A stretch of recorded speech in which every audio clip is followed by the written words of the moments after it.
हाँ तो नमस्कार दोस्तों। मैं आपका फ्रेंड अजय।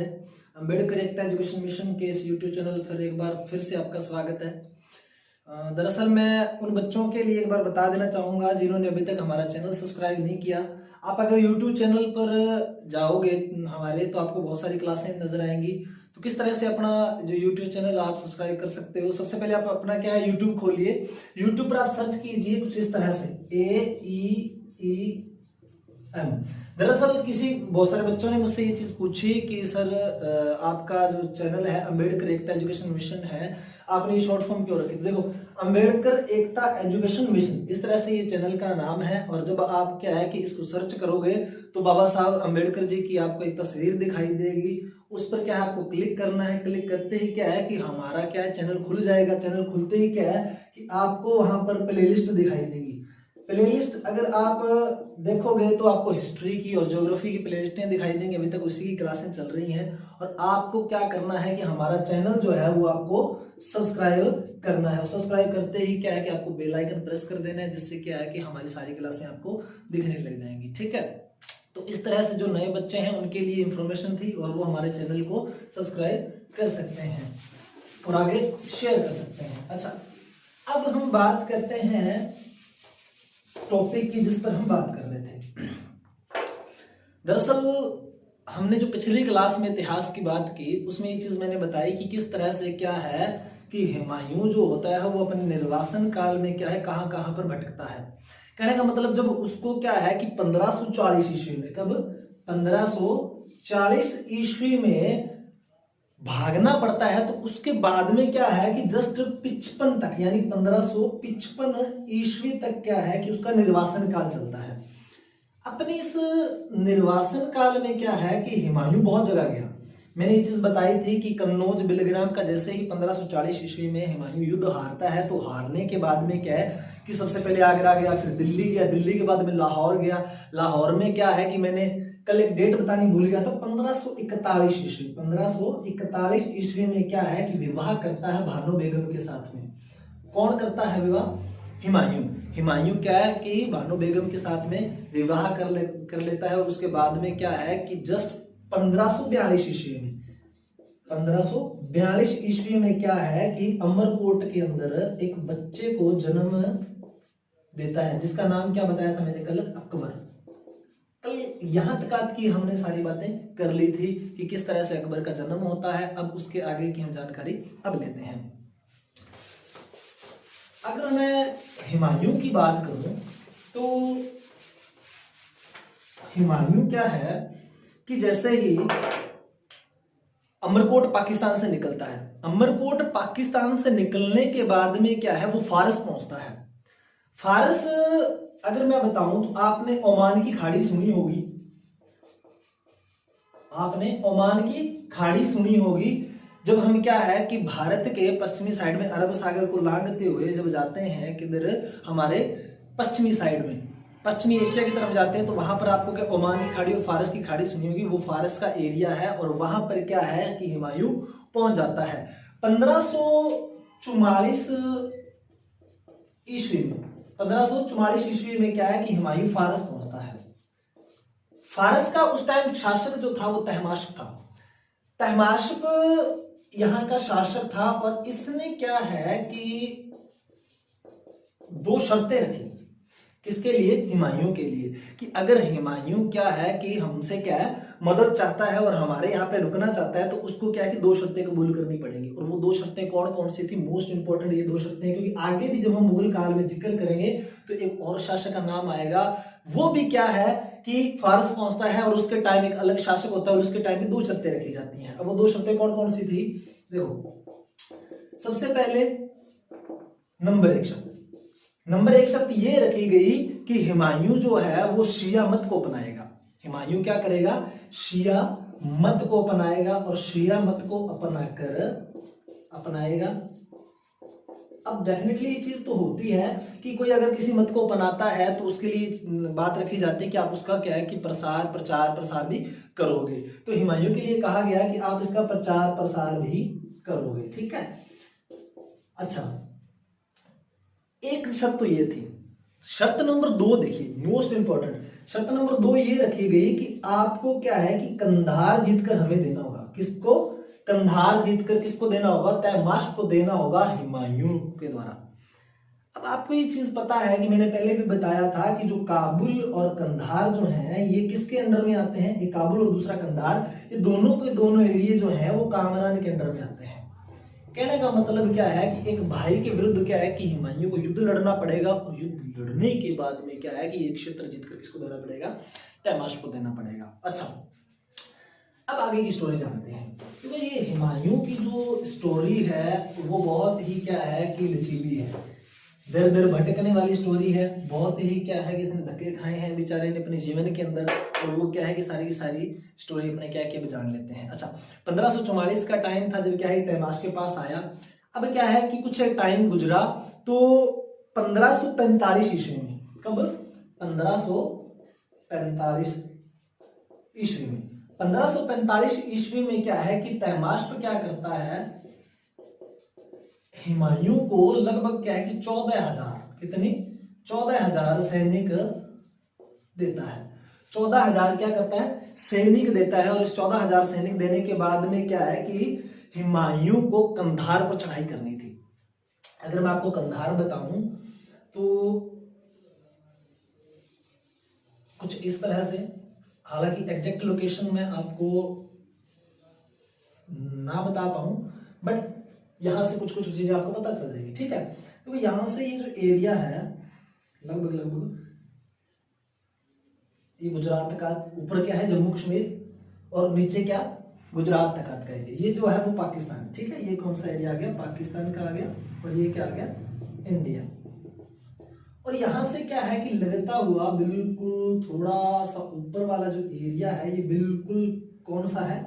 ये आपका अफगानिस्तान है।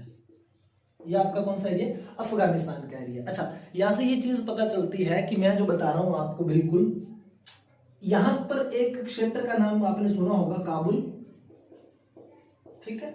और बिल्कुल नीचे यहां पर क्या है? अफगानिस्तान में आपने कंधार सुना होगा। ये दो क्षेत्र हैं। अच्छा, स्टोरी क्या मेंशन होती है यहां से कि 1545 ईस्वी के अंदर क्या है कि तैमाश 14,000 सैनिक किसको देता है? हुमायूं को देता है। किस पर चढ़ाई करने के लिए? कंधार पर चढ़ाई करने के लिए। अच्छा, अब यहां पर क्या सिस्टम होता है कि अब यहां पर ये दो क्षेत्र किसके थे? कामरान के थे। क्षेत्र कामरान के थे, बट यहां पर क्या है कि इस टाइम शासन किसका चल रहा होता है? अस्करी का चल रहा होता है, क्योंकि कामरान जो होता है वो किसी काम से बाहर गया होता है। और यहां पर किसका शासन है वर्तमान में? किसका? अस्करी का। और स्टोरी ये मेंशन होती है कि हुमायूं जो है अब अस्करी को हरा देता है, और हराने के बाद में क्या है? कंधार पर विजय पा लेता है। कंधार पर क्या पा लेता है? विजय पा लेता है। और इस तरह से क्या है कि अधिकार हो जाता है हुमायूं का किस पर? कंधार पर। 1545 में अब इसने जीत लिया इसको। अब ठीक थोड़े से समय बाद में देखो, अब कामरान है उसको इस चीज का जैसे पता चला कि भाई मेरे क्षेत्र पर मेरे भाई ने क्या है कि विजय पाई है, यानी गद्दारी वाला मामला बन गया। अब क्या करता है कामरान? क्या है कि इस चीज से नाखुश होता है और क्या करेगा? वो विद्रोह करता है। अब काबुल एक बच गया था किसके पास? कामरान के पास। अब क्या किया किसने? कामरान ने हुमायूं के विरुद्ध क्या किया? युद्ध छेड़ा।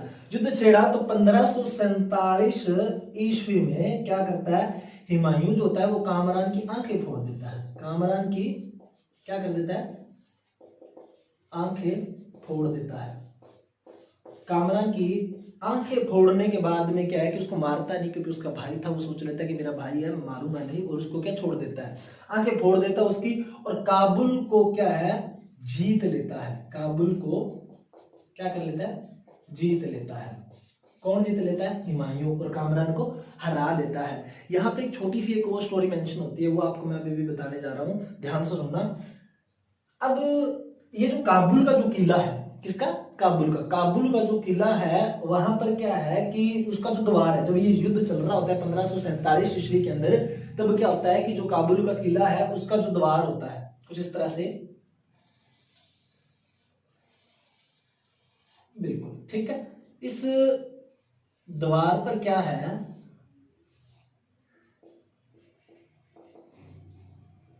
ठीक है, इस दवारकर। इस दीवार पर क्या है कि कामरान जो होता है वो थोड़ा सा मतलब जैसे चिटर होता है, चिटर चिटर की तरह चीटिंग करता है थोड़ी सी, कि कामरान क्या करता है, ये जो बच्चा है 5 साल का बच्चा, कौन है ये बच्चा, अगर आप को पता चल गया हो तो बहुत अच्छी बात है, अकबर। कौन है, अकबर। इस 5 साल के बच्चे को जिसका नाम अकबर है, इसका हुमायूं का पुत्र है, और इसको कामरान क्या करता है कि दीवार के ऊपर लटका देता है। अब इसको दीवार पर जब लटका देता है तो इसके पीछे उसकी चाल ये थी कि हुमायूं क्या है कि जो तोफ के गोले हैं वो क्या है कि किले के अंदर प्रवेश ना करवा सके, क्योंकि उसको बीच में लटका दिया। मोस्ट इंपॉर्टेंट चीज ये जानकारी मिलती है अपने को कि यहां पर अब इसकी रक्षा कौन करेगा। तो आपने एक औरत का नाम सुना होगा, महामंगा। क्या नाम है, महामंगा। जब अकबर के बारे में हम अपने क्या है कि पूरी तरह से पढ़ेंगे तब अपने को इसके बारे में जानकारी मिलेगी कि यही महामंगा क्या है कि इसकी रक्षा करती है काबुल विजय के दौरान, और इसकी रक्षा करने के उपकार में इसी को क्या है कि इसकी धायमा बनाया जाता है। क्या बनाया जाता है, धायमा, जो इसका लालन पालन पोषण आगे जाके करती है। तो ये काबुल विजय के दौरान क्या है कि एक आदि को घटना जो है वो घटित हुई है, उसके बारे में अपनी जानकारी ले ली। ठीक है, अच्छा आगे बात करते हैं। ये थोड़ा सा मैं मिटा दूं, आगे बात करते हैं अपने। अगर कुछ चीजें अगर आपको समझ में नहीं आ रही हैं तो आप बता सकते हो कमेंट में भी, क्लास देखने के बाद में कल की क्लास में अपने क्या उस चीज का सोल्यूशन निकाल लें। ठीक है, अच्छा ये काबुल और ये कौन सा, कंधार। अच्छा अब मोस्ट इंपॉर्टेंट एक चीज की जानकारी और मिलती है। अब आपको इस चीज का बारे में पता होना चाहिए कि अब भारत के अंदर सेंट्रल लेवल में यानी कि जो मुगलिया काल है उसके अंदर ये चीज का आपको पता होना चाहिए कि जो दिल्ली जो है वहां पर किसका शासन था, शेरशाह सूरी का। किसका शासन है वर्तमान में, किसका चल रहा है, शेरशाह सूरी का।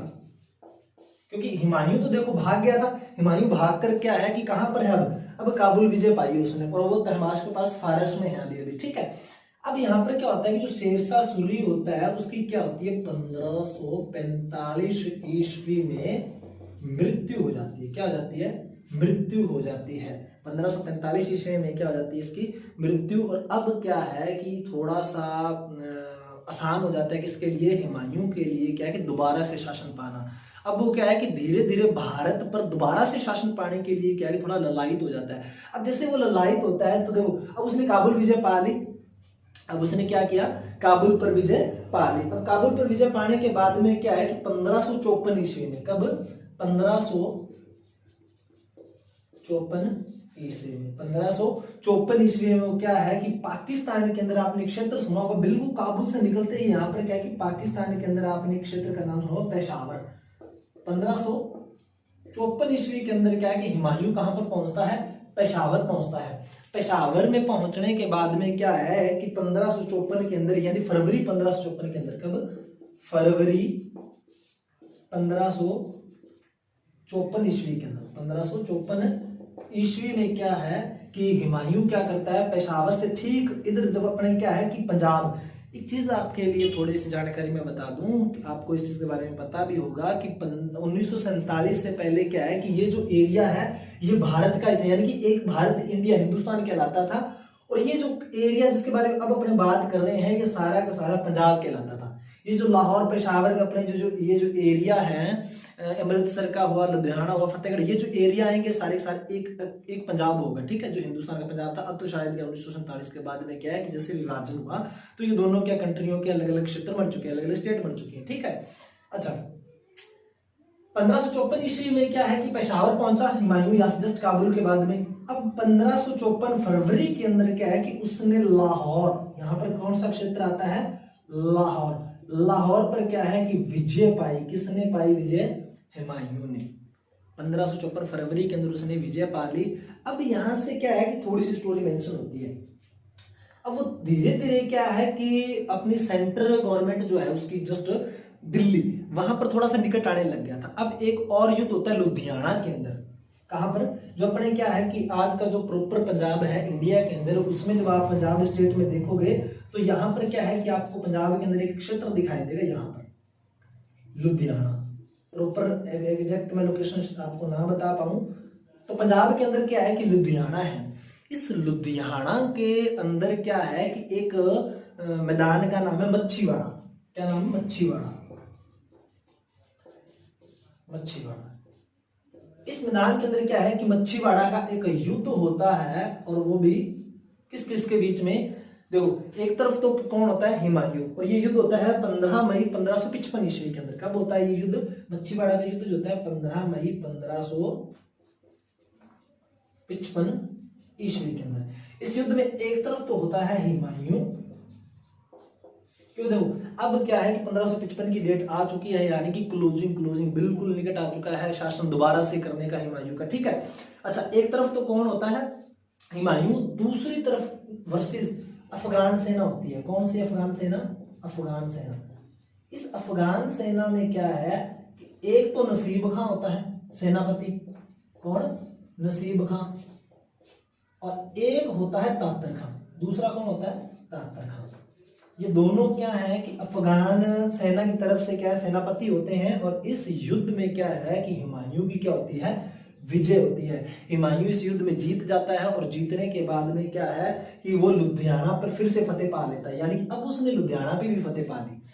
अब क्या है कि धीरे धीरे वो संपूर्ण पंजाब को जीतने की तरफ बढ़ रहा था। यानी कि देखो, उत्तर में उसने विजय पा ली, लाहौर को उसने जीत लिया, इधर से लुधियाना को उसने जीत लिया। अब क्या है कि क्लोजिंग बिल्कुल थोड़ा सा नीचे आता है। यहाँ पर आपने क्या है कि पंजाब का एक और स्टेट सुना होगा, थोड़ा सा ऊपर बना लेते हैं, बिल्कुल यहाँ पर फतेहगढ़। आपने सुना होगा फतेहगढ़। इस फतेहगढ़ के अंदर क्या है कि एक सरहिंद का मैदान है। किसका? सरहिंद का। सरहिंद का। इस सरहिंद के मैदान में क्या है कि सरहिंद का युद्ध लड़ा जाता है। किस किस के बीच में? एक तरफ तो होता है कौन? हुमायूं। एक तरफ कौन होता है? हुमायूं। और दूसरी तरफ कौन होता है? सिकंदर शाह।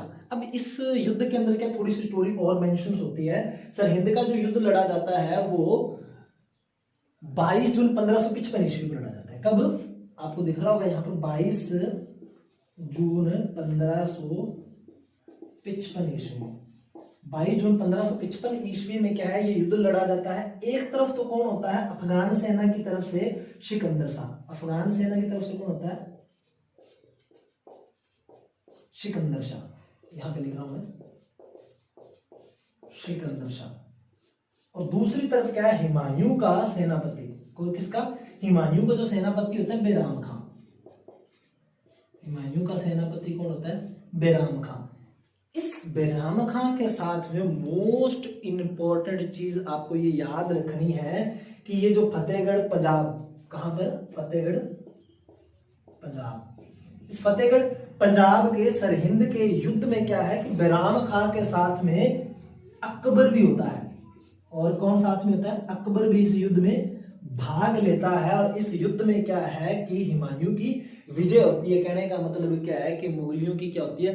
विजय होती है। और इस तरह से क्या है, संपूर्ण पंजाब पर क्या है कि हुमायूं का क्या होता है? अधिकार हो जाता है। और एक बार दोबारा से क्या है कि भारत पर किसका अधिकार, मतलब भारत पर किसका राज आ जाता है? हुमायूं का राज आता है। ठीक है, क्योंकि इससे आपको एक चीज और पता चलेगी, भारत का पुनः बादशाह बन गया कौन? अब हुमायूं।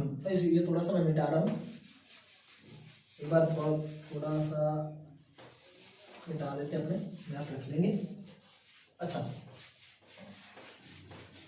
शेरशाह सूरी की जो मृत्यु है वो 1545 ईस्वी के अंदर हुई थी। इस चीज को आप थोड़ा सा नोट कर लेना। ठीक है। अच्छा, अब क्या होता है कि एग्जैक्ट डेट आप देख लेना कि 22 जुलाई 1555 ईस्वी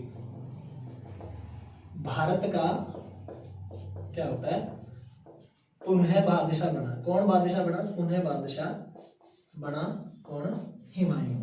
ठीक है, पुनः बादशाह बनता है हुमायूं। इस चीज के बारे में आप जान लेना। ठीक है। अच्छा, अब क्या होता है कि यहां से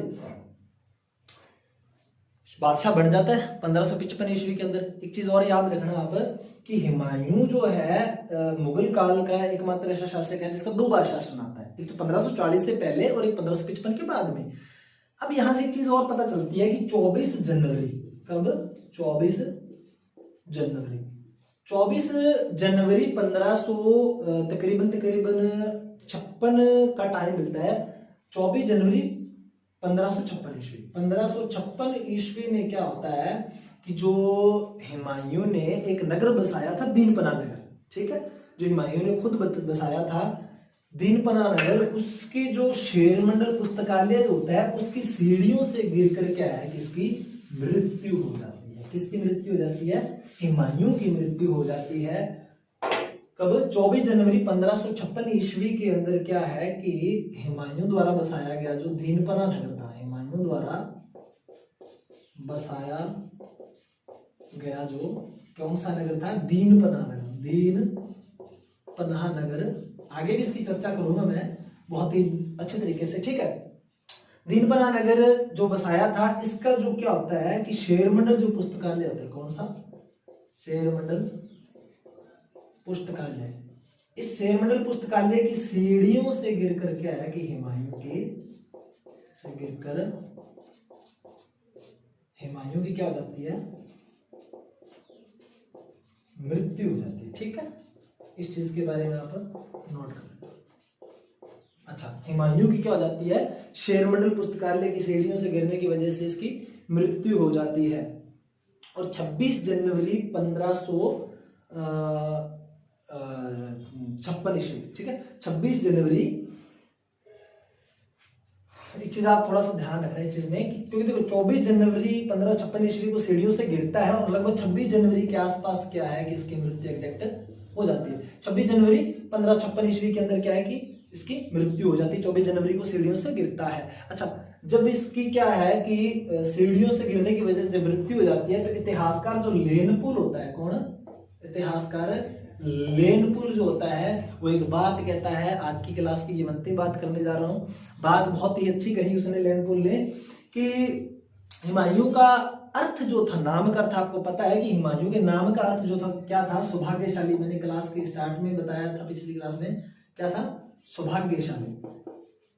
लेनपुल कहता है कि हुमायूं के नाम का अर्थ भले ही सौभाग्यशाली था, परंतु वह अत्यधिक क्या है कि दुर्भाग्यशाली था। जीवन भर क्या है कि उसने ठोकरें खाई और आखिरकार क्या है कि ठोकरें खाते हुए क्या वो मर गया। ये बात कौन कह के जाता है? लेनपुल। इतिहासकार लेनपुल किसके बारे में कहता है? हुमायूं के बारे में कहता है। और इस तरह से क्या हुमायूं की मृत्यु हो जाती है, ठीक है। दीनपना नगर की अगर मैं बात करूं तो ये जो दीनपना नगर है, ये हुमायूं ने क्या है कि 1534-35 ईस्वी के अंदर क्या है कि बसाया था। किसने बसाया था? हुमायूं ने बसाया था। इस चीज के बारे में आप जान लेना, ठीक है। हाँ, आज की लास्ट और अंतिम बात फिर से मैं आपको एक बता देता हूं कि अबुल फजल जो है, कौन? देखो, एक चीज आपको भी दिख रही होगी कि कितनी सारी क्या है कि दिक्कतें सहनी पड़ी है। किसको? हुमायूं को। देखो कहां से कहां तक पहुंच गया, किस तरह से उसने क्या है कि अपना जीवन व्यतीत किया, आखिर करके सीढ़ियों से गिरते हुए मर गया। इसी तरह से क्या है कि अबुल फजल जो है हुमायूं को क्या है कि इंसान कामिल कहकर पुकारता है। इंसान कामिल कहकर कौन पुकारता है हुमायूं को? तो कौन? अबुल फजल पुकारता है, ठीक है। तो इस तरह से क्या है कि अपने क्या आज की क्लास अपने यहीं पे खत्म करते हैं। क्लास अच्छी लगी हो तो शेयर जरूर करना, सब्सक्राइब करना चैनल को, और इसके लिए आपका बहुत बहुत धन्यवाद। विदा लेते हैं आपसे।